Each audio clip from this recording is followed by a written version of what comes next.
This week, the 8 News Now team is asking for your help pitching in for our community. Our company Nexstar celebrating Founders Day this Friday the 15th.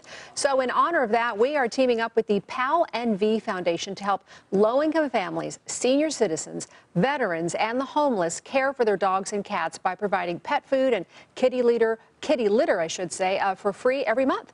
So on June 15th, you can drop off your donations here at the station from 6:30 a.m. to 5:30 p.m. The address is 3228 Channel 8 Drive. We'd love to see you. And